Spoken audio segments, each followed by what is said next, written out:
Everyone, कैसे हो आप सब लोग। आई होप आप सब लोग बहुत अच्छे होंगे। देखो आज की वीडियो में हम लोग करने वाले हैं आपकी क्लास 7th की सोशल साइंस की जो न्यू बुक आई है आपकी एक्सप्लोरिंग सोसाइटी की, इसका हम लोग चैप्टर नंबर 1 पढ़ने वाले हैं। विच नेम क्या है इसका? Geographical diversity of India. ठीक है, हम लोग उस चैप्टर को शुरू करते हैं। इसमें हम लोग मैंने कुछ पिक्चर्स ऐड करी हुई है, विजुअल्स ऐड करे हुए हैं ताकि आप लोगों को समझने में आसानी रहे। शुरू करें, चलो। Thank you. ओके, अब देखो सबसे पहले बात करते हैं ज्योग्राफिकल डाइवर्सिटी। तो आखिर इस ज्योग्राफी का मतलब क्या है, डाइवर्सिटी का मतलब क्या है? देखो ज्योग्राफिकल का मतलब है कि हमारे आसपास की जो ज्योग्राफी है, भाई कहीं पे माउंटेन्स है, आप लोगों ने क्लास 6 में कुछ चीजें पढ़ी हुई है, कहीं पर पहाड़ है हमारे देश में ना, कहीं पर पानी है हमारे देश में, कहीं पर सूखा पड़ा हुआ है, डेजर्ट है हमारे देश में। तो ज्योग्राफी इतनी अलग अलग तरह की है। डाइवर्सिटी का मतलब होता है कितनी अलग अलग प्रकार की है, बहुत अलग अलग तरीके की है।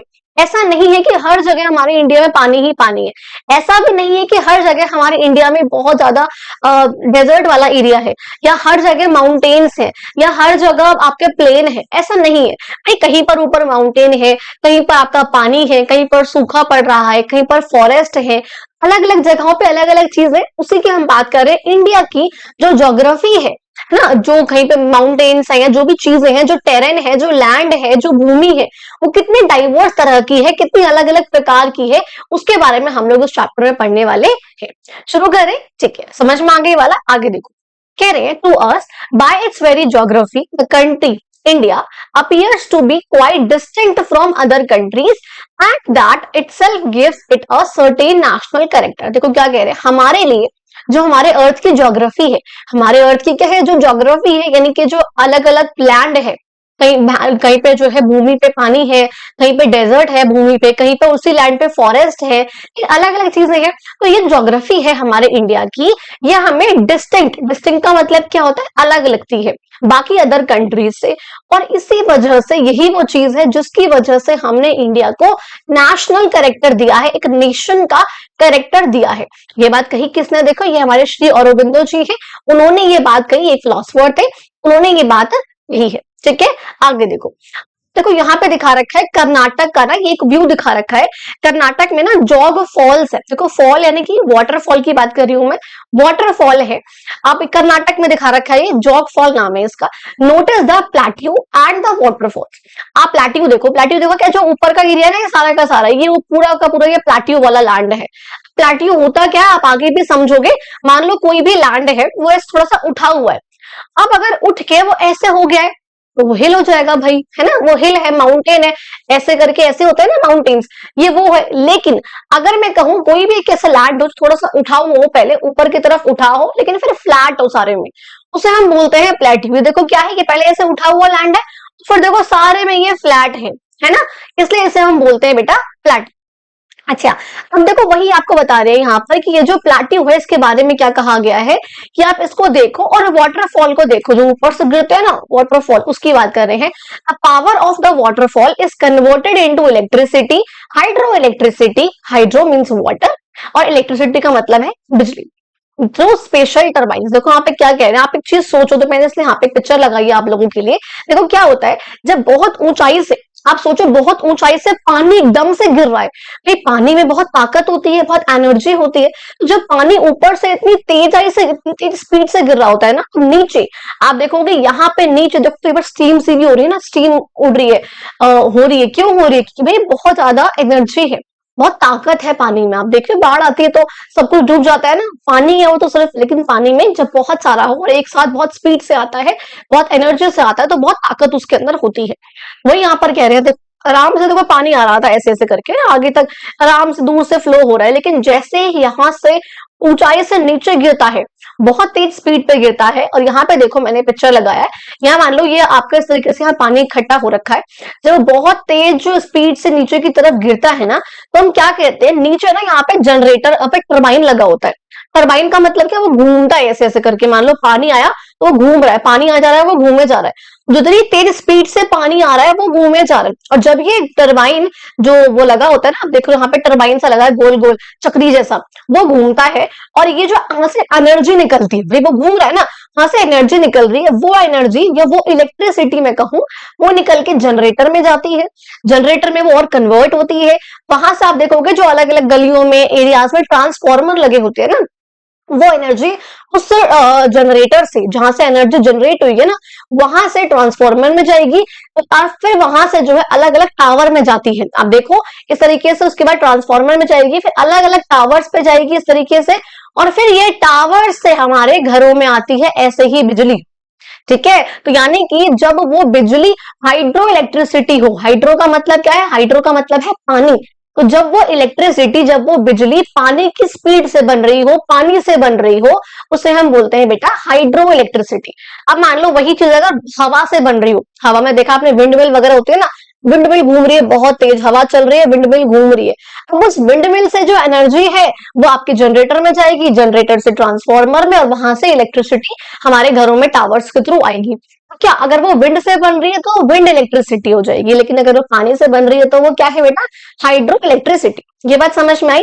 चलो, टर्बाइंस के थ्रू होता है ऐसा, बहुत तेज स्पीड से आएगा, घूमेगा, वो जनरेटर इलेक्ट्रिसिटी प्रोड्यूस करेगा, वो वहां से ट्रांसफार्मर में जाएगा एंड देन हमारे टावर्स। अच्छा, अब देखो यहाँ पे आपने कुछ क्वेश्चंस पूछ रखे हैं, जो भी आपके चैप्टर के बीच में क्वेश्चंस होंगे हम सब कुछ यहाँ पे कवर करते हुए चलेंगे।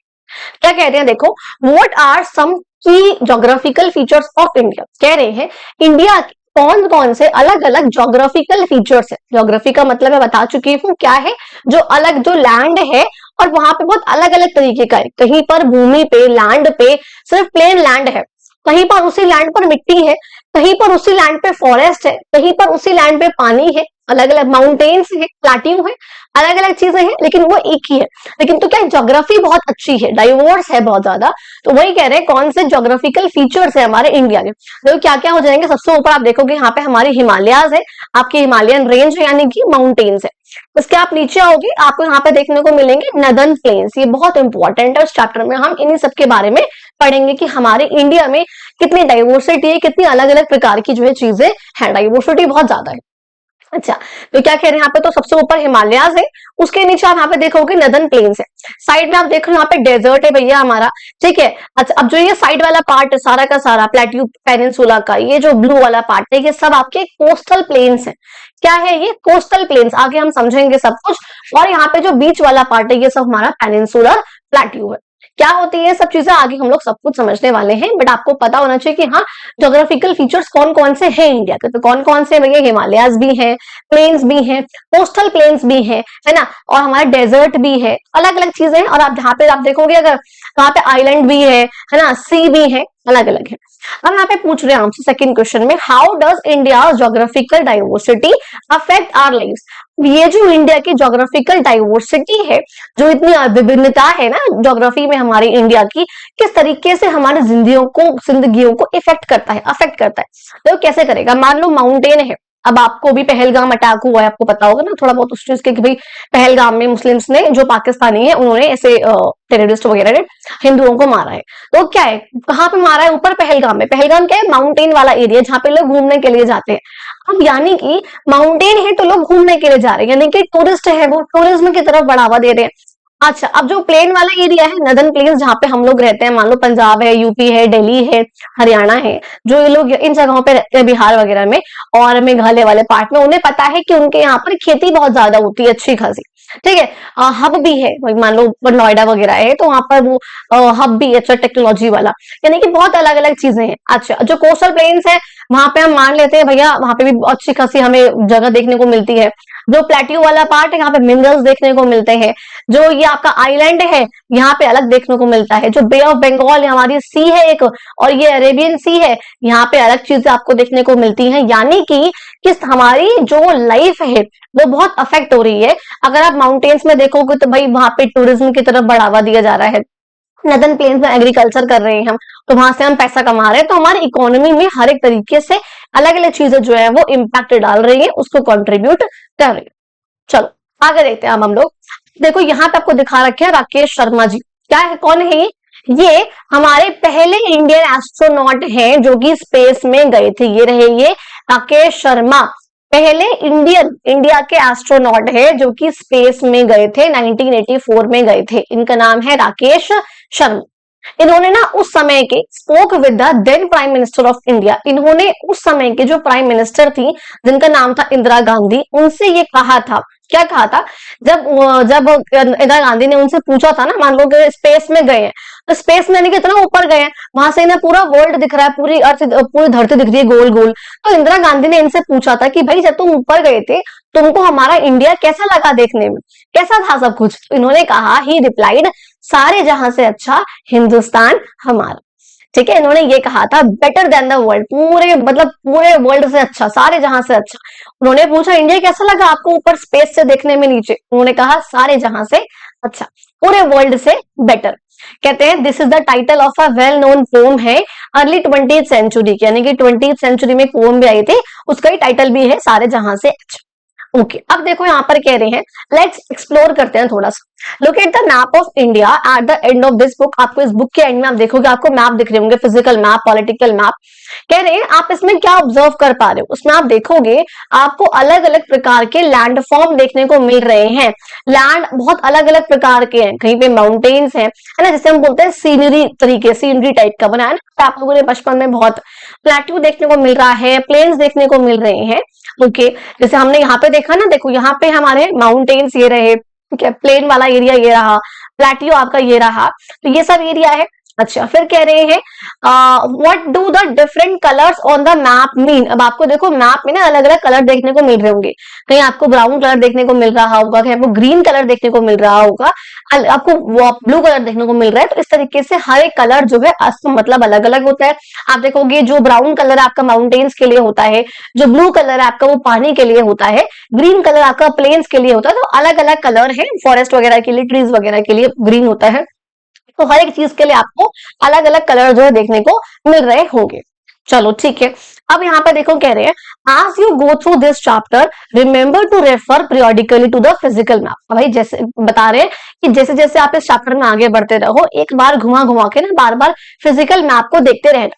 अब आप लोगों ने क्लास 6 में ये चीज पढ़ी हुई है, फिजिकल मैप क्या होता है और पॉलिटिकल मैप क्या होता है। एक बार बता देती हूँ, फिजिकल मैप वो होता है जिसमें आपको इंडिया के जो फिजिकल फीचर्स हैं, कहीं पे माउंटेन्स है, जैसे आपका ये वाला मैप है ना, कहीं पे आप ये, और ये बहुत छोटा है, बहुत कम उसमें है, मैंने आपको बहुत तरीके से दिखा रखा होता है कि यहाँ पर माउंटेन्स हैं, यहाँ पर प्लेन्स हैं, यहाँ डेजर्ट है, कौन कौन सी नदियां निकल रही हैं, कहाँ से कौन से निकल रही है, ये कोस्टल प्लेन्स हैं, ये प्लेट्यू है, कहाँ पे कौन से माउंटेन है। तो जहां पर जिस वाले मैप में ये सब फिजिकल फीचर दिखा रखे हो इंडिया के, वो आपका मैप होता है बेटा फिजिकल मैप। और जिस मैप में आपको दिखा रखा हो कौन कौन सी स्टेट्स है इंडिया के अंदर, भाई यहाँ पे आपका जम्मू एंड कश्मीर है, ये आपका लद्दाख है, ये आपका हिमाचल प्रदेश है, ये आपका उत्तराखंड है, ठीक है, ये आपका पंजाब है, ये आपका हरियाणा है, ये आपका दिल्ली है। जहां पे आपको जिस मैप में आपको स्टेट्स दिखा रखी हो, और जो कुछ नेबरिंग कंट्रीज हैं, इंडिया के पड़ोसी देश है, यहाँ पर आप देखोगे नेपाल है, भूटान है, चाइना है, तिब्बत है, ये आपका पाकिस्तान है, अफगानिस्तान है, जो आपको ये दिखा रखा हो, वो सारा का सारा स्टेट्स और कंट्रीज वाला जो मैप होता है वो आपका पॉलिटिकल मैप होता है। और जिस मैप में सिर्फ आपको ऐसे कौन सी नदियां हैं, माउंटेन्स, प्लेन्स, प्लेट्यूज, कोस्ट, ये सब चीजें दिखा रखी होती है, वो आपका मैप होता है बेटा फिजिकल मैप। ये बात समझ में आ गई? चलो अब आगे बढ़ते हैं ताकि आप लोगों को समझ में आ जाएगा। देखो हम यहाँ पे कहते हैं इंडिया जो है बेटा वो 7th लार्जेस्ट कंट्री है एशिया की। ठीक है, इंडिया जो है 7th लार्जेस्ट कंट्री है। वर्ल्ड की सबसे लार्जेस्ट कंट्री कौन सी है बेटा? रशिया। कौन सी कंट्री है बेटा? वो रशिया। तो वर्ल्ड की सबसे लार्जेस्ट कंट्री, सबसे बड़ी कंट्री है वो रशिया है। लेकिन अगर बाद में कहूँ 7th लार्जेस्ट की, आपसे एमसीक्यू में पूछ सकते हैं, तो वो कौन सी है? हमारी इंडिया। अच्छा, अब देखो कह रहे हैं उसके नेबर्स की बात करी गई है, जो पड़ोसी देश है कौन कौन से। देखो पाकिस्तान है ना, आपने हमें बताया है पाकिस्तान। अभी कहाँ पे आपका, यहाँ पे ये रहा पाकिस्तान, यहाँ पे ये आपका है बांग्लादेश, ठीक है, ये आपका इधर है म्यांमार, ये आपका है नेपाल, ये आपका है भूटान, ये आपका है चाइना, है ना, यहाँ पे ऊपर आपका छोटा सा बिल्कुल पार्ट आएगा, यहाँ पे अफगानिस्तान का टच होगा, तो ये वाला सारा का सारा आपका है अफगानिस्तान। ठीक है, अच्छा अब देखो साथ साथ बता दिया मैंने, श्रीलंका कहाँ पे, देखो आपको पता ही है कि, तो यहाँ पे आपको छोटा सा ये रहा आपका श्रीलंका। ठीक है, चलो आगे देखो, कह रहे हैं यहाँ पर ये सारे के सारे जो रीजन्स हैं ये मिलकर फॉर्म करते हैं बेटा इंडियन सब कॉन्टिनेंट। मतलब पहले क्या था, पहले इंडिया अलग नहीं था, पाकिस्तान, इसका बांग्लादेश, नेपाल, श्रीलंका, भूटान, म्यांमार, जो ये 6 कंट्रीज है ना, ये सारी की सारी इंडिया का पार्ट थी, लेकिन जो कि धीरे धीरे करके अलग हो गई, लेकिन उस समय पे सब इसका इंडिया का पार्ट थी, इसलिए ये सारे एरिया को हम मिलाकर बेटा बोलते थे इंडियन सब कॉन्टिनेंट। देखो इसमें आपका क्या बता रही हूं मैं, नेपाल है इसमें, भूटान है इसमें, बांग्लादेश है इसमें, म्यांमार है इसमें, श्रीलंका है इसमें, और आपका इधर से पाकिस्तान है इसमें, ठीक है, अफगानिस्तान नहीं आएगा इसमें। ये 6 कंट्रीज हैं यहाँ पर, और इन सबको मिलाकर हम बेटा बोलते थे इंडियन सब कॉन्टिनेंट। तो आपसे ये भी वन वर्ड में पूछ सकते हैं कौन कौन सी कंट्रीज जो है इंडियन सब कॉन्टिनेंट का पार्ट थी। अच्छा, तो कह रहे हैं often for the purpose of discussion we refer to 5 regions. हम बातचीत करने के लिए हम 5 रीजन्स की बात करते हैं, 5 एरियाज को देखते हैं। सबसे पहला हम देखते हैं ग्रेट माउंटेन जोन, जो ऊपर के माउंटेन वाला एरिया है वो वाला। The plains of Ganga and the Indus, देखो गंगा क्या है, नदी है, इंडस क्या है, नदी है। इंडस रिवर जो है आपकी वो ऊपर से निकल रही है, यहां से निकल रही है, इधर से ऐसे आएगी, और गंगा नदी जो है वो यहां से निकल के ऐसे आती है, ठीक है जी। ओके, तो इसकी बात करते हैं हम, तो माउंटेन की बात कर ली हमने, फिर प्लेन एरिया की बात कर ली जो नदन प्लेन वाला एरिया हो जाएगा। फिर कह रहे हैं डेजर्ट रीजन की बात कर रहे हैं, जो डेजर्ट वाला पार्ट है ना, इधर थार डेजर्ट, जो डेजर्ट है बहुत गर्म बहुत हॉट, उसकी बात कर रहे हैं। प्लेन्स ऑफ कह रहे हैं यहाँ पर southern peninsula and the island. Southern peninsula कौन सा है, जो आपका ये येलो वाला पार्ट है ना सारा का सारा, देखो ये आपका सदर्न पेनिनसुला है। अब आप आगे समझोगे पेनिनसुला क्या होता है, अभी बस ये समझो पेनिनसुला है। और कोस्टल प्लेन, ये जो ब्लू वाला पार्ट है सारा का सारा ये।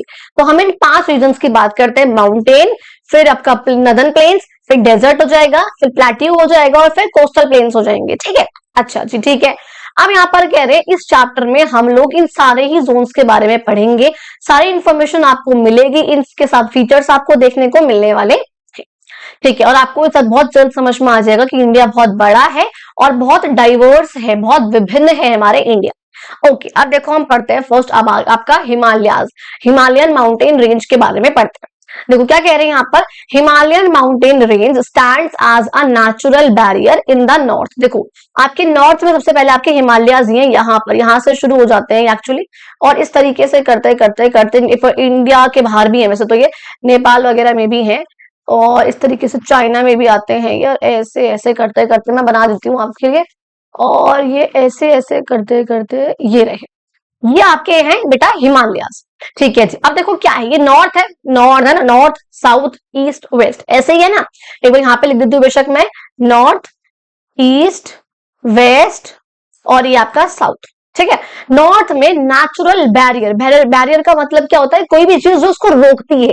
तो अगर मान लो ऊपर पोल्स पे बहुत, जो 90 डिग्री नॉर्थ वाला पार्ट होता है ना, बिल्कुल जो पोल्स होते हैं, पढ़ा होगा आपने, है ना, ऐसे करके ये हमारा इक्वेटर है 0 डिग्री पे, ठीक है, फिर 23.5 डिग्री पे ट्रॉपिक ऑफ कैंसर आता है, ऐसे 90 डिग्री नॉर्थ पे हमारे पोल्स है ना, ठंडे वाले, और यहाँ पे 90 डिग्री साउथ पे हमारे नीचे वाले पोल्स है, साउथ वाले। तो कह रहे हैं मान लो ऊपर से हवा आ रही है बहुत ठंडी ठंडी सी, तो यहाँ पे हमारे पास हिमालयाज हैं, इंडिया के एंट्री पॉइंट पे, ये इसको रोक लेते हैं बहुत ठंडी हवा को। तो क्या कर रहे हैं, देखो नेचुरल बैरियर है ये नॉर्थ में, ठीक है जी। ओके, आगे देखो क्या कह रहे हैं, वाइल द थार डेजर्ट और जो अरेबियन सी है मार्क इट्स वेस्टर्न लिमिट। देखो ये नॉर्थ का पार्ट हो गया, चलो ठीक है, नॉर्थ की बाउंड्री यहां से सेट हो गई। अच्छा, अब अगर बात करूं मैं वेस्ट की, तो वेस्ट में आप देख रहे हो थार डेजर्ट है, ये रहा, ठीक है, थार डेजर्ट है, और कह रहे अरेबियन सी, यहाँ पे देखो हम क्या कहते हैं, जो हमारे ये वाला पार्ट है ना इंडिया का ऐसे वाला, इसके ईस्ट की तरफ एक बहुत बड़ा सी टाइप का है, ये सारा का सारा है, ये इतना बड़ा एरिया, इसे हम कहते हैं बे है ये, और जिसे हम बोलते हैं बे ऑफ बंगाल। अच्छा, ऐसे ही हमारे वेस्ट की तरफ यहाँ पे एक सी है बहुत बड़ा, जिसे हम बोलते हैं बेटा अरेबियन सी। तो क्या बोलते हैं इसको हम, अरेबियन सी, अरब की खाड़ी, ये अरेबियन सी है, और इसको हम बंगाल की खाड़ी बोलते हैं, ऐसे होता है ये। अच्छा, अब देखो कह रहे थार डेजर्ट और अरेबियन सी, ये दोनों जो है इसकी वेस्टर्न बाउंड्री है, वेस्टर्न हो गई, और ये इसकी नॉर्थ बाउंड्री थी। अच्छा, फिर यहाँ पर कह रहे साउथ में, पूरा साउथ इंडियन ओशियन, साउथ में देखोगे आप यहाँ पे आपका इंडियन ओशियन है सारा का सारा, तो ये क्या इंडियन ओशियन, तो साउथ में इंडियन ओशियन ने इसकी बाउंड्री सेट कर दी, और कह रहे हैं ईस्ट में bay of Bengal form a natural boundary of India. और यहाँ पे देख रहे हो आप ईस्ट में बे ऑफ बंगाल है जो उसकी नेचुरल बाउंड्री सेट कर रहा है। तो अगर बेसिक रूप से बताऊं तो नॉर्थ में ये हो गए, अच्छा यहाँ पे बे ऑफ बंगाल हो गया, अच्छा फिर ये आपका क्या बोल रहे हैं यहाँ पे, फिर बोल रहे हैं आपका इंडियन ओशियन साउथ में, इंडियन ओशियन यहाँ पे ये हो गया, और अरेबियन सी ये हो गया। तो ये सारा का ये क्या इंडिया की ये बाउंड्री है। चाहे ये सारी की सारी इंडिया की नेचुरल बाउंड्री है। बहुत ज्यादा घिचपिच हो जाएगा वरना अगर ये लिखा रहने दिया तो। ठीक है, चलो अब देखो आगे बात करते हैं हम लोग। कह रहे हैं जो ये सारी ज्योग्राफिकल फीचर्स हैं, they create a separation between India and the rest of the continent. अब ये सारे के सारे जो ये फीचर्स है ना, हिमालय, सी, ओशियन, वे ऑफ बंगाल, ये सब चीजें जो है मिलकर क्या करती है, इंडिया को बाकी सबसे सेपरेट रखती हैं, बाकी अदर कंट्री से, एरिया से अलग रखती हैं, सेपरेट रखती हैं, और इंडिया के क्लाइमेट को, इंडिया की हिस्ट्री को, इंडिया के कल्चर को एक नया रूप देने में ना अच्छा रोल प्ले करती हैं। अच्छा चलो अब देखो आगे हम बात करते हैं, थोड़ा सा और एक्सप्लोर करते हैं। तो आपसे पूछ रहे हैं, do you recall your lesson on latitudes और लॉन्गिट्यूड्स? क्या आपने जो क्लास 6 में पढ़ा था लैटिट्यूड्स और लॉन्गिट्यूड्स के बारे में, क्या आपको वो पता है, आज भी याद है? आप पढ़ सकते हो, अप्रोक्सीमेटली बता सकते हो कि लैटिट्यूड और इंडिया के लॉन्गिट्यूड कौन कौन से हैं? देखो आप इस पिक्चर में देख सकते हो, आपने क्लास 6 में भी पढ़ा होगा कि यहाँ पे जो हमारा इंडिया है बेटा, 8 डिग्री, एक सेकेंड में थोड़ा जूम करती हूँ उसको, कह रहे हैं वो 8 डिग्री 4 मिनट्स नॉर्थ से शुरू होता है बच्चा, और वो जाता है आपका 37 डिग्री 6 मिनट्स नॉर्थ तक। तो 8 डिग्री 4 से लेकर के 37 डिग्री 6 मिनट्स नॉर्थ तक जाता है। और वेस्टर्न जो हम ये आपका लैटिट्यूड है, बताया ना, ये लैटिट्यूड है जो लेटे हुए होते हैं ना, ऐसे ऐसे करके 1 2 3 8 9 10 11 12 ऐसे आगे बढ़ेगा और 36 तक जाएगा। अच्छा, और जो आपके लॉन्गिट्यूड्स होते हैं, अब लॉन्गिट्यूड्स कौन से होते हैं बच्चा? लॉन्गिट्यूड्स कौन से हैं? जो लंबे वाले हैं, ऐसे कर 68 से शुरू होता है ये, फिर 68 ऐसे, ये टेढ़ा नहीं है, सॉरी मैंने टेढ़ा कर दिया है, ये स्ट्रेट लाइंस होती हैं बिल्कुल, ठीक है, तो ऐसे स्ट्रेट होती है, ऐसे ऐसे ऐसे करते करते, तो 68 डिग्री 7 मिनट्स ईस्ट से शुरू होकर ये आपका जाता है 97 डिग्री 25 मिनट्स ईस्ट तक। ठीक है, तो यानी कि 8 डिग्री 4 मिनट्स नॉर्थ से शुरू होकर लैटिट्यूड हमारा 37 डिग्री 6 मिनट्स नॉर्थ तक जाता है, और लॉन्गिट्यूड 68 डिग्री 7 मिनट्स ईस्ट से शुरू होकर 97 डिग्री 25 मिनट्स ईस्ट तक जाता है। चलो अब देखो आगे हम बात करते हैं, आइडेंटिफाई द अबव फीचर्स और इंडिया के फिजिकल मैप पे। आप ये सारे के सारे फीचर्स देखो जो हमने ऊपर बताया ना मैंने आपको, थार डेजर्ट और माउंटेन और ये सब, और ये हमने सब मैप में देख ही लिया ऑलरेडी। चलो अब देखो कह रहे हैं, let us now start our journey together from the Himalaya से लेकर के हम आइलैंड्स तक पढ़ते हैं, Indian ocean, east of India, हम लोग सब कुछ पढ़ते हैं और बार बार अपने आप को मैप से जरूर फैमिलियर कराते रहेगा। अब देखो फर्स्ट पे आते हैं, very very very very very important Himalaya. वैसे अब सारे ही इंपॉर्टेंट है, जो भी हम डिफरेंट डिफरेंट फीचर्स पढ़ने वाले हैं वो सब इंपॉर्टेंट है, पर हम लोग यहाँ से अपना पढ़ना शुरू करते हैं। हिमालय की बात कर देखो, सबसे पहले कहते हैं, look at the length of the Himalayan region on the map, it is like a massive wall from the legend, you guess the altitude of different points of Himalaya. देखो आप देख रहे हो मैप में, अगर आप हिमालय की ये देखो ना लेंथ, देखो मैप में जैसे मैंने आपको यहाँ पे बना के दिखाया था, मैंने रब कर दिया, वो जो मैंने यहाँ पे आपको इस तरीके से बनाकर दिखाया था, ऐसे करके यहाँ से होते होते फिर यहाँ से होते होते ये ऐसे करके इतने लंबे देखो जा रहे हैं, अगर ये इतने लंबे जा रहे हैं यहाँ तक, तो आप इनकी लेंथ देख रहे हो, यहाँ से लेकर के यहाँ तक कितने लंबे हैं ये। हम मान के चलते हैं हमारे हिमालय की रेंज जो लेंथ है वो 2500 किलोमीटर करीब। आप सोचो यहाँ से लेकर 2500 किलोमीटर तक हिमालय फैले हुए हैं हमारे इंडिया के नॉर्थ में, ठीक है, तो बहुत लंबे हैं यानी कि। अच्छा ये क्या दिखा रखा है ना, ये सैटेलाइट व्यू दिखा रखा है इंडिया का, आप देखोगे ना यहाँ से ऊपर से, ये सैटेलाइट इमेजेस हैं। हम मान के चलते हैं इस लेंथ जो है इस रेंज की, देखो रेंज का मतलब क्या होता है, मान लो बहुत सारे माउंटेन्स हैं, तो क्या है भाई, एक लाइन में लगे हुए हैं ना बहुत लंबे, तो पूरी की पूरी क्या है, रेंज है, चेन बोलते हैं, हम रेंज बोलते हैं, चेन रेंज। अच्छा अब देखो कह रहे हैं कि यहाँ पर जो ये रेंज है इसकी लेंथ है बेटा 2500 किलोमीटर। आप देख रहे हो यहाँ पर, यहाँ से फैले हुए हैं ऐसे करके, क्या है ये आपके माउंटेन्स। हम मान के चलते हैं इनकी जो लेंथ है 2500 किलोमीटर है। ये देखो क्या है, ये सारे के सारे आपके माउंटेन्स हैं ये सब, ठीक है। ओके ये सैटेलाइट व्यू है, ऊपर से व्यू लिया गया है। ओके अब देखो यहाँ पे आपसे कुछ पूछ रहे हैं, एक्चुअली यहाँ पे छोटा सा लेट्स रिमेम्बर, आपको याद करने के लिए कह रहे हैं, बेसिकली कह रहे हैं the Himalaya seem to touch the sky. देखो देख लगता है, आप यहाँ पे देखोगे ना पिक्चर में, भाई ऐसा लग रहा है कि हिमालय बिल्कुल आसमान छूने वाले हैं। भाई इतने लंबे होते हैं ना, वो इतने लंबे होते हैं तो लगता है कि आसमान छूने वाले हैं, बिल्कुल 7-7 8-8 किलोमीटर ऊपर तक के होते हैं, इतना ऊपर तक तो लगेगा ना आसमान छूने वाला है बिल्कुल। In fact many of its peak are over 8,000 metre. हम मान देखिए जो कई सारे जो पीक होते हैं ना, हिमालय की जो चोटी होती है वो 8,000 मीटर से भी ऊपर की होती है, यानी कि 8 किलोमीटर से भी ऊपर की है हाइट में। और इन सबको मिलाकर हम कह देते हैं 8,000ers। क्या कहते हैं बेटा इनको हम? 8,000ers। अच्छा जी ठीक है। कह रहे हैं जो माउंटेन रेंज है वो आपका रेंज है पूरी की पूरी, जो ऐसे चेंज आ रही है बहुत लंबी, ये स्ट्रेच करती है, कहां तक खिंचती है? 6 कंट्रीज तक जाती है एशिया में। आप देखते हो ऐसे इंडिया से शुरू होती है, फिर आगे चाइना में आती है, नेपाल में आ रही है, भूटान में आ रही है, इस तरीके से आगे आगे आती आती अब देखते हो पाकिस्तान में भी जाएगी थोड़ी सी रेंज, और अफगानिस्तान में जाएगी थोड़ी सी रेंज। तो यहाँ से शुरू होते हैं बेसिकली इंडिया के, तो हम यहीं से मानते हैं खैर ये वाला पार्ट इंडिया का, लेकिन ये अफगानिस्तान, पाकिस्तान, इंडिया, चाइना, नेपाल, भूटान, यहाँ से शुरू होकर यहाँ तक जाती है इवन। ठीक है, मतलब बहुत आगे तक जा रही है ना, इसलिए यहाँ पर हम इसे बोल देते हैं 8,000, क्योंकि इनकी हाइट बहुत लंबी लंबी होती है ना, 8-8 हजार मीटर तक की होती है। तो इन सबको मिलाकर हम कई बार 8,000ers बोल देते हैं। अब देखो आपसे पूछ रहे हैं यहाँ पर, क्या आपको याद है हाईएस्ट माउंटेन पीक वर्ल्ड में? वर्ल्ड की हाईएस्ट माउंटेन पीक कौन सी है, याद है? देखो वर्ल्ड की, पूरे वर्ल्ड की हाईएस्ट माउंटेन पीक आप देखते हो नेपाल में है, जिसका नाम है माउंट एवरेस्ट। क्या नाम है बेटा इसका?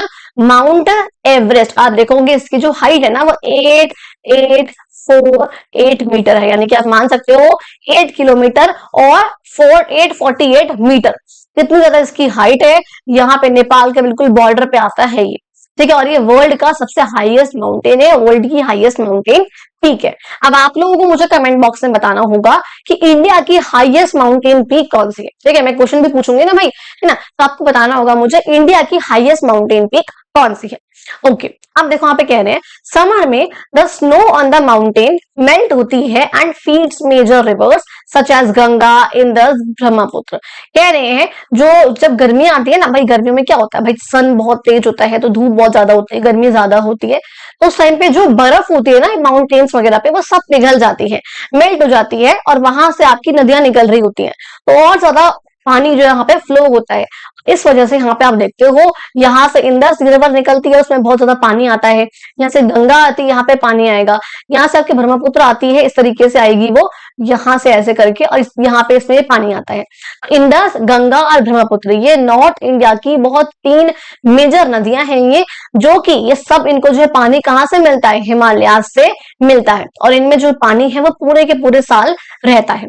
अच्छा, कह रहे हैं तो ये जो है, ये जो नदियां हैं और जो इनकी ट्रिब्यूटरीज है, ट्रिब्यूटरीज का मतलब होता है सहायक नदियां। मान लो इन गंगा रिवर है ऐसे करके, इसमें कुछ सहायक नदियां हैं छोटी छोटी जो आकर मिलती हैं, गंडक आ गई, कोसी आ गई, है ना, घाघरा है, ये बहुत सारी नदियां हैं जो छोटी छोटी नदियां हैं, वो सब जो है आकर मिलती है बड़ी नदी में। तो जो ये छोटी नदियां होती है, सहायक नदियां, इन्हें हम बोलते हैं बेटा ट्रिब्यूटरीज। अच्छा, कह रहे हैं ये सब जो है पीने के लिए पानी प्रोवाइड करती हैं, फार्मिंग करने के लिए और इंडस्ट्रीज के लिए सबके सब पानी प्रोवाइड करती हैं, जो ये 3 मेजर नदियां हैं। और इनको पानी कहाँ से मिलता है? जब गर्मियों में खासकर माउंटेन मेल्ट होते हैं ना गर्मी की वजह से, वैसे इनको पानी जो है हमेशा मिलता रहता है।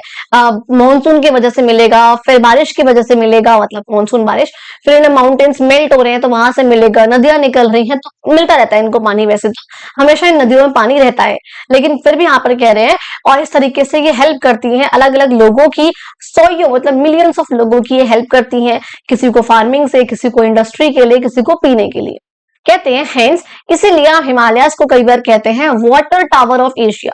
क्या कहते हैं? देखो, वाटर टावर ऑफ एशिया, क्योंकि इन हिमालयस से जो नदियां निकलती हैं उनसे हमें हमेशा हमेशा पानी मिलता रहता है, और जो कि हमारे बहुत काम का होता है। अच्छा, कह रहे हैं हिमालयस और also important to many cultures and belief system. भाई हम पूछते भी है ना हमारे ही पर्वत देवता को, तो पर्वत होते हैं, हम पहले पूछते भी थे उनको, कल्चर में रहा है, हमारे एंशिएंट में रहा है, तो ये चीज है। एंड यहाँ पर कह रहे हैं mountain themselves are considered sacred. Mountains हमारे लिए पूजनीय भी होते हैं, एंड टेम्पल्स होते हैं, है ना। कहते हैं टेम्पल्स और monasteries have been built in within them. हम कह रहे हैं इन माउंटेन्स के अंदर, आप देखते हो जो गुफा वगैरह होती है उसके अंदर पहले मंदिर बनाए जाते थे।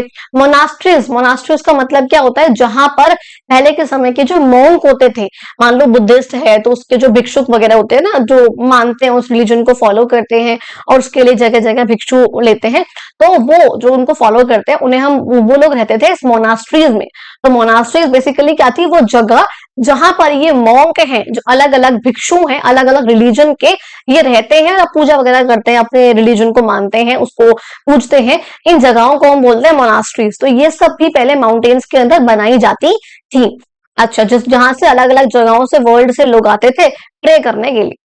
ओके, अब देखो यहाँ पे आपसे कह रहे हैं, मिस आउट नहीं करना, छोड़ना मत इसको। कह रहे हैं यहाँ पर, ये भागीरथी रिवर जो है ना, आपने सुना होगा, भागीरथी रिवर जो कि एक मेजर, बहुत बड़ी ट्रिब्यूटरी है गंगा नदी की। भाई गंगा नदी है ना, उसकी एक ट्रिब्यूटरी है, सहायक नदी है, कौन सी? भागीरथी। ये ओरिजिनेट होती है गौमुख, गौमुख एक ग्लेशियर का नाम बेटा, गौमुख ग्लेशियर। वैसे ग्लेशियर गंगोत्री है, गंगोत्री ग्लेशियर का जो मैं कहूँ स्टार्टिंग पॉइंट है ना, वो गौमुख है, और वहां से जो है ना, ये आपकी जो नदी है भागीरथी, वो निकलती है। ठीक है, उत्तराखंड में है ये। कहते हैं गंगोत्री ग्लेशियर में, जैसे बताया मैंने, उसका किनारा है ये ग्लेशियर जो है इंडियन हिमालयस का बहुत बड़ा है, वन ऑफ द लार्जेस्ट है ये, और हम इसको पूजनीय भी मानते हैं क्योंकि इसे गंगा मां निकल रही हैं। एंड अट्रैक्ट मेनी पिलग्रिम्स, बहुत सारे घूमने वाले जो लोग होते हैं, जो पिलग्रिम्स होते हैं, जो शरण लेने के लिए आते हैं, शरण नहीं कहूंगी, मतलब घूमने के लिए आते हैं, बेसिकली देश को जानने के लिए आते हैं, उन्हें हम बोलते हैं पिलग्रिम्स। तो वो उसको अट्रैक्ट भी करता है, ट्रैकिंग भी होती है यहाँ पे, लोग बाग चढ़ाई भी करते हैं यहाँ पर। और तो कह रहे हैं जब भी आप अगली बार गंगा माँ देखो, गंगा नदी को देखो, आप समझ जाना कि उनकी जर्नी इस भागीरथी रिवर से शुरू हुई है। ठीक है, अच्छा देखो यहाँ पे एक और चीज कह रहे हैं, भागीरथी की नदी यहाँ से निकल रही है ऐसे करके, यहाँ से आप देखो भागीरथी नदी निकली है यहाँ पे गौमुख से। गौमुख क्या है? गंगोत्री ग्लेशियर का जो किनारा है, वहां से निकलती है भागीरथी। इधर ये ना हल्की हल्की ग्रीन से कलर की होती है, मैं पिक्चर लगाना भूल गई यहाँ पे, इसलिए मैंने ये करा था। ग्रीन से कलर की होती है, बहुत साफ पानी होता है बिल्कुल। और यहाँ से इधर से बेटा आके आ रही होती है अलकनंदा। कौन सी? अलकनंदा। इसमें गंदा गंदा पानी होता है, मटमैला सा। ये दोनों मिलती है और यहाँ पे ये फॉर्म करती है बेटा गंगा। क्या फॉर्म करती है? ये गंगा। ये दोनों मिलती है आके देवप्रयाग पे, और यहाँ पे फॉर्म करती है आके गंगा। तो अगली बार जब भी गंगा देखो समझ जाना, यहाँ से इसकी शुरुआत हुई है भागीरथी और अलकनंदा के मिलन से। ठीक है, अब देखो आपसे कह रहे हैं how the Himalayas were form. Himalayas बेटा फॉर्म कैसे हुए?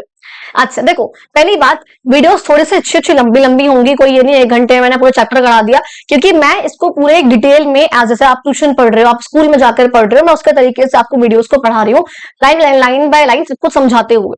प्लीज ये मत समझना कि भाई मैम बहुत लंबी वीडियो है, 3-3 घंटे की हो गई, एक साथ नहीं कराऊंगी 3 घंटे का, एक वीडियो 1 घंटे की, 1 घंटे की, आधे घंटे की, इस तरीके से करके हम 3-4 पार्ट्स में चैप्टर को कवर करेंगे। लेकिन प्लेलिस्ट अच्छे तरीके से बनी हो कि जहां पे आपको पार्ट 1, पार्ट 2, पार्ट 3, पार्ट 4 सब मिलते रहेंगे, तो कंफ्यूज भी नहीं होना पड़ेगा आपको। सारी प्लेलिस्ट अच्छी तरह से बनी हुई होगी और आप लोग आराम से वीडियोस मिल भी जाएंगी आपको। अगर आप लोगों ने यहाँ तक वीडियो देखी हो, आपको अच्छी लगी तो प्लीज चैनल को सब्सक्राइब जरूर कर देना और वीडियो को लाइक कर देना, अपने फ्रेंड्स को शेयर करना ताकि उन लोगों की भी हेल्प हो सके। आगे बढ़ते हैं, वीडियो खत्म नहीं हुई है अभी।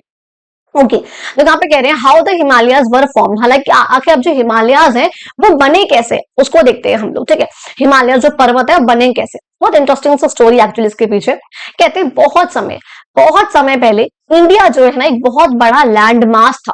अगर अभी इंडिया इतना सा है ना, तो इतना बड़ा लैंड मास था, बहुत भूमि का पार्ट था, मैं कहूंगी बहुत बड़ा, जिसे हम कहते हैं गोंडवाना लैंड।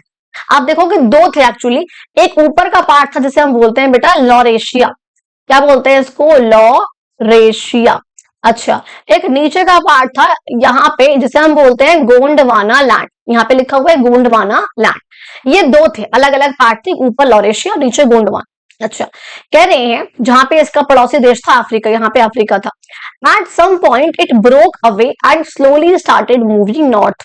कहते हैं एक समय ऐसा आया था धीरे धीरे करके, क्योंकि टेक्टोनिक प्लेट्स की मूवमेंट हो रही थी, तो जो नीचे जो प्लेट होती है ना वो घूम रही थी, इसकी वजह से एकदम से ऐसा टाइम आया था जिससे धीरे धीरे करके जो सारे के सारे जो ये लैंड मास था ये टूट गया। जो ये बड़ा सा लैंड मास था ना, आप देखोगे ये टूट गया और ये टूट कर अलग अलग दिशाओं में भागने लग गया। तो यहाँ पर आपका इंडिया था इधर, और इंडिया जो है ना ऊपर की तरफ, नॉर्थ की तरफ मूव करने लग गया। ठीक है, कहते हैं आज से करीब 50 मिलियन साल पहले, 50 साल नहीं बोल रही, 50 मिलियन साल पहले ये एक ऐसे लैंडमास के पास पहुंच गया जिसका नाम था यूरेशिया। देखो ऊपर आप देखते हो लॉरेशिया है, क्या हुआ था पता है? लॉरेशिया जो है टूटा था और यहाँ इससे नॉर्थ अमेरिका बना था, यूरोप बना था और एशिया बन गया था यूबियसली। तो यूरेशिया में ऐसे कह रही हूँ, जो यूरोप और एशिया का पार्ट था ना ये वाला, जिसे मैं बोल रही हूँ यूरेशिया, ये था एक। अच्छा, और नीचे जो ये गोंडवाना था ना, ये जो गोंडवाना टूटा था इससे बना हमारा साउथ अमेरिका, इससे बना अफ्रीका, इससे बना इंडिया, और इंडिया जो है जब बना तो ये धीरे धीरे करके ऊपर की तरफ मूव करने लग गया। और यहाँ पे ऑस्ट्रेलिया भी था, पहले बिल्कुल जुड़ा हुआ था इससे, से, लेकिन ये ऑस्ट्रेलिया ने जो है ना ऐसे ईस्ट की तरफ मूव करना शुरू कर दिया था, वो ऐसे इधर की तरफ चला गया था, इधर की तरफ। अच्छा जी, ठीक है। अब यहाँ पर कह रहे हैं देखो कि आपका ये जो आपका ईस्ट वाला इंडिया था, ये जब नॉर्थ की तरफ मूव कर रहा था तो ये आया धीरे धीरे मूव करते करते 50 मिलियन साल पहले ये यूरेशिया से टकरा गया। यहाँ पे यूरेशिया है, देखो ये रहा यूरेशियन प्लेट है बहुत बड़ी, ये ऐसे धीरे धीरे मूव करते करते करते करते 10 मिलियन साल पहले करीब ये इससे टकरा गया। जब टकराएगा, आप सोचो 50 मिलियन साल पहले उसने ऊपर की तरफ नॉर्थ की तरफ मूव करना शुरू कर दिया और 40 मिलियन साल के अंदर अंदर ये उससे टकरा गया। आज से करीब 10 मिलियन साल पहले बेसिकली मैं अगर लगाऊं तो मान लो कि दो ऐसे करके प्लेट्स है, ये इधर है और ये इधर।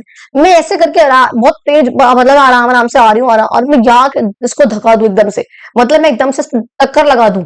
आप ऐसे मान लो ये मैं टक्कर लगाऊंगी तो क्या होगा भाई, ये ऐसे था, मेरे तो नेल्स है, लेकिन मान लो ये ऐसे है, अब एकदम से टक्कर लगाऊंगी तो क्या होगा, ये पार्ट ऊंचा उठ जाएगा, ऐसे होगा ना। ये वाला जो ऐसे आ रही हूँ मैं आराम से टक्कर लगाऊंगी, ये पार्ट ऊपर उठ जाएगा और ये जो ऊपर उठा यही तो है हिमालय।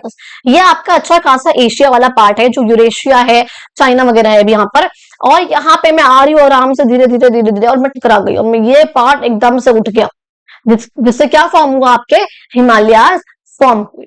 ये बात समझ में आई? ये बहुत इंपॉर्टेंट है, बहुत मतलब इजी सा इंटरेस्टिंग सा। भाई सिंपल है, दो प्लेट आपस में मान लो दो फॉर सपोज मान लो कारपेट है, आप अगर कारपेट लोगे, आप कोई भी चीज ले रहे हो, मान लो आप ऐसे करके आओगे एकदम से टकराओगे तो ये चीज ऊपर ही आएगी ना, क्या नीचे तो नहीं जाएगी, एकदम से टकरा के नीचे कैसे जाएगी? अगर मैं ऐसा करूंगी तो जाएगा ना, लेकिन अगर मैं ऐसे आ रही हूँ तो ऐसे ऊंचा ही तो आएगा ना, फिर ये हल्का सा, तो ये ऊंचा हो गया, तो कलाइड करेगा, टक्कर मारा, और जैसे ही इंडिया ऐसे एकदम से यूरेशिया के अगेंस्ट टकराया तो एकदम से जो बीच वाला पार्ट है ये उठ गया, रोज अप। ठीक है, अच्छा, और इस तरीके से हमारे हिमालय के जो माउंटेन्स थे वो फॉर्म हो गए। ठीक है, अब देखो कह रहे हैं अमेजिंग बात एक्चुअली ये है ना कि इंडिया आज भी धीरे धीरे करके एशिया को और धकेल रहा है, यानी कि और हल्का हल्का ऊपर की तरफ ये हो रहा है, यानी कि अब आज भी आप देखते हो हिमालय हल्के हल्के से और बढ़ रहे हैं। लेकिन बढ़ क्यों रहे हैं, क्यों हो रहा है ऐसा? क्योंकि आप देखते हो जितना भी भूमि है, जितना भी पार्ट है लैंड का, ये सारा का सारा ना टेक्टोनिक प्लेट्स पे घूम रहा है। टेक्टोनिक प्लेट्स है इसके नीचे, मतलब कुछ प्लेट है बहुत बड़ी बड़ी बड़ी बड़ी, उसके ऊपर ही अलग अलग कंट्रीज हैं, अलग अलग कॉन्टिनेंट्स हैं। ये प्लेट्स जो है ना हमेशा घूमती रहती हैं, लेकिन ये बहुत ज्यादा स्लो है, मतलब इतना स्लो है, मान लो एक साल में ना मात्र 5 सेंटीमीटर 5 मिलीमीटर ये वो करता है, एक साल में पूरा 5 मिलीमीटर। मान लो आप आज गए थे माउंटेन देखकर आए हो, आप एक साल बाद जाओगे ना आपको कोई डिफरेंस नहीं दिखेगा, क्योंकि 5 मिलीमीटर बड़ा है। सोचो वो कितने किलोमीटर के माउंटेन है, वो पहले इतना था, अगर वो 5 मिलीमीटर और बढ़ गया तो क्या आपको दिखेगा कि कितना बड़ा है? वो कोई डिफरेंस दिखेगा? नहीं दिखेगा ना। इसलिए यहाँ पे हम बोलते हैं आपके बाल भी इतना लेट नहीं ग्रो होते, वो भी एक साल में कितना बढ़ जाते हैं यार, सेंटीमीटर। लेकिन जो माउंटेन्स है ना, वो इतनी स्लो मूवमेंट है उनकी इन टेक्टोनिक प्लेट्स की, जिसकी वजह से मैं कहूंगी अभी ये बढ़ रहे हैं, हिमालय आज भी बढ़ रहे हैं, लेकिन हर साल 5 मिलीमीटर से बढ़ रहे हैं। तो अगर आप 1000 साल बाद जाओगे, एक मिलेनियम बाद, यानी कि 1000 साल बाद जाओगे, तब आपको 5 मीटर वो बढ़े हुए दिखेंगे। और देखो ये बढ़ने की वजह से, बार बार कोलिजन होने की वजह से ऐसे करके लेयर्स फॉर्म होती रहेंगी, या फिर फॉर्म हुई, फिर हुआ, फिर हल्की सी फॉर्म हुई, लाइन लग गई एक, फिर हुआ, फिर एक लाइन पड़ गई, फिर हुआ, फिर एक लाइन पड़ गई। तो ये लाइन से लेयर से बनती जाती है, इस तरीके से लेयर्स फॉर्म हो रही है बार बार कोलाइड होने की वजह से, हर साल, हर 2 साल, हर 3 साल बाद। ठीक है, चलो अब देखो यहाँ पर कह रहे हैं हिमालय का मतलब क्या है? हिम का मतलब क्या है बेटा? स्नो। और आलिया मतलब आलिया भट्ट की बात नहीं कर रही हूँ, आलिया मतलब यहाँ पे अपना वो विश्राम करो, तो घर है वो आलिया है ना। तो वो यहाँ पर कह रहे हैं, तो स्नो मतलब हिम मतलब स्नो बर्फ, और आलिया मतलब घर, बोर्ड। अबोर्ड का मतलब क्या होता है? घर। तो कह रहे हैं घर है ये, बर्फ का घर है, अबोर्ड ऑफ स्नो, हिमालय का मतलब। अच्छा, अब देखो यहाँ पर हम बात करते हैं हिमालय की रेंजेस की। देखो क्या कहते हैं, हिमालय जो है ना बेटा वो 3 रेंजेस में क्लासिफाइड है। हिमालय क्या है बेटा? 3 रेंजेस में क्लासिफाइड है। सबसे पहली जो रेंज है बेटा वो आपकी आएगी हिमाद्री। देखो मैंने आप पिक्चर लगा रखी है, देखो जो ये लाइट ब्लू वाला, ये फर्स्ट वाला पार्ट है ना, ये आपकी सारी की सारी है हिमाद्री रेंज, जो सबसे ऊपर है इंडिया के। अच्छा, और ये कहते हैं ये हाईएस्ट है। इस हिमाद्री रेंज को हम ग्रेटर हिमालयाज भी कहते हैं। यहाँ से आपके एग्जाम में क्वेश्चन पक्का आएगा 3 नंबर का, रेंजेस लिखने के लिए हिमालयाज की। तो आपको पता होना चाहिए 3 रेंजेस होती है हिमालयाज की। सबसे जो फर्स्ट रेंज है बेटा वो आपकी है हिमाद्री। कौन सी बेटा? वो हिमाद्री। अच्छा, ये लाइट ब्लू वाली, इसे हम लोग बेटा ग्रेटर हिमालयाज भी कहते हैं। क्या कहते हैं इसे हम लोग? ग्रेटर हिमालयाज भी कहते हैं। ये हाईएस्ट होती है और मोस्ट रज्ड पार्ट है, मतलब बहुत खुरखुरी सी, बहुत उठी उठी इस टाइप की है ये। होम टू टॉवरिंग पीक्स, बहुत बड़े बड़े जो चोटियां है ना वो सब इसी के अंदर है। माउंट एवरेस्ट है, कंचनजुंगा है, ये सारी के सारी इसी के अंदर है। This region remain snow covered throughout the year. भाई पूरे साल जो है ना ये वाला जो रीजन है ये बर्फ से ढका हुआ रहता है। कह रहे यहाँ पर जो लाइफ है, जिंदगी है, वो काफी टफ है और यहाँ पर बहुत ज्यादा रहने वाले लोग नहीं है, यानी कि बहुत ज्यादा रेजिडेंट नहीं है, बहुत ज्यादा ह्यूमन सेटलमेंट रहने वाले लोग नहीं है, यानी कि लोग बाग यहाँ पे ज्यादा नहीं रहते हैं। क्यों भाई? कि भाई हर टाइम स्नो से कवर्ड है तो लोगों के लिए रहना बहुत मुश्किल होगा, बहुत दिक्कत होती है। यहाँ पे स्नो लेपर्ड जैसे यहाँ पे जानवर पाए जाते हैं तो मुश्किल थोड़ा सा, इसलिए यहाँ पे लोग ज्यादा नहीं रहते हैं। तो ये हुआ फर्स्ट रेंज हिमाद्री की बात, जिसको हम लोग ग्रेटर हिमालयाज भी कहते हैं। जो सबसे बड़े हैं तो ग्रेट है तो ग्रेटर हिमालयाज। अच्छा, सेकंड देखो आएगा उसके बाद हिमाचल। हिमाचल क्या होता है? हिमाचल जो उसके नीचे वाला पार्ट है, ये पतली लाइन जिसपे सेकंड लिखा हुआ ना, ये वाला देखो, ये वाली लाइन, ये आपकी है बेटा हिमाचल, जिसे हम लोग लोअर हिमालयाज भी कहते हैं। अच्छा जी, ठीक है। हम कह रहे हैं भैया ग्रेटर हिमालयाज के साउथ में है, ये उसके नीचे है जस्ट, और यहाँ पे क्लाइमेट जो है वो मॉडरेट रहता है, ना बहुत ज्यादा ठंड रहेगी ना बहुत ज्यादा गर्मी रहेगी, हल्का हल्का सा यहाँ पे जो है मौसम ठंडा ठंडा सा रहेगा, जिससे जो अलाउ करता है रिच बायोडाइवर्सिटी। बायोडाइवर्सिटी का मतलब क्या होता है? बायो का मतलब प्लांट्स या एनिमल्स जो भी हमें नेचर से मिले हों। तो यहाँ पर जब भी मैं बोल रही हूँ बायोडाइवर्सिटी, इसका मतलब है, जो डाइवर्स का मतलब बता चुकी हूँ, विभिन्न, बहुत अलग अलग प्रकार के। तो जब बहुत अलग अलग प्रकार के प्लांट्स हैं, बहुत अलग अलग प्रकार के एनिमल्स हैं, इसे ही हम लोग कहते हैं बायोडाइवर्सिटी। तो ये बहुत रिच है, यानी कि बहुत ज्यादा है, बहुत अच्छी है। बहुत अलग अलग प्रकार के प्लांट्स, अलग अलग प्रकार के एनिमल्स आपको यहाँ पे देखने को मिलेंगे। अच्छा, और यहाँ पे क्या है? Human habitation. ह्यूमन हैबिटेशन का मतलब क्या होता है? भाई ह्यूमन जहाँ पे रहते हैं, जो उनकी हैबिटेट है, जहाँ पे वो लोग रह रहे हैं, तो वो भी यहाँ पे अच्छी खासी, यानी कि यहाँ पे लोग अच्छे खासे रह रहे हैं। आप देखते हो जो हिल स्टेशन वगैरह होते हैं ना, नैनीताल है जो कि उत्तराखंड में है, दार्जिलिंग है वेस्ट बंगाल में, यहाँ पे आपको देखने को मिलेगा, ये रहा दार्जिलिंग, ठीक है। अच्छा, शिमला है जो कि हिमाचल प्रदेश में है, मसूरी है आपके उत्तराखंड में, ये सब जो है इसी वाले रीजन में होते हैं। और यहाँ पे आपको पता है अच्छे खासे लोग भी होते हैं, यहाँ पे लोग घूमने भी आते हैं और मौसम भी यहाँ पे अच्छा खासा होता है।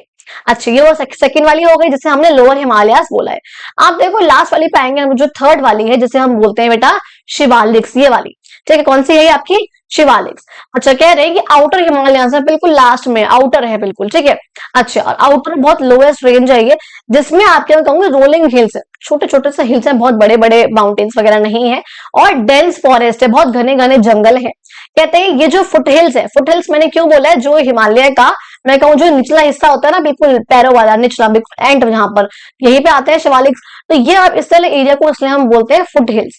ये वाइल्ड लाइफ काफी अच्छी होती है, जंगली जानवर वगैरह यहाँ पे काफी अच्छे मिलते हैं, तो वो होते हैं यहाँ पे सर्विंग। देखो आपसे पूछते हैं एक नंबर में कि ट्रांजिशन जोन कौन है, कौन से लेयर जो है ट्रांजिशन जोन है हिमालयास और गैंगेटिक प्लेन के बीच में। तो आपको पता होना चाहिए ट्रांजिशन जोन है, देखो यहाँ आपके हिमालयास, हिमाद्री, और यहाँ पे नीचे आप देखोगे गैंगेटिक प्लेन्स आ जाएंगे। इसके बाद ये सारा का सारा हिस्सा जो है ना गैंगेटिक प्लेन्स का होता है। गैंगेटिक प्लेन्स क्यों बोल रही हूँ? क्योंकि गंगा एक मेजर रिवर है जो यहाँ से फ्लो करती है, और ये गंगा जो है यहीं पर ही प्लेन वाला एरिया फॉर्म करती है। कैसे फॉर्म करती है आगे समझाऊंगी।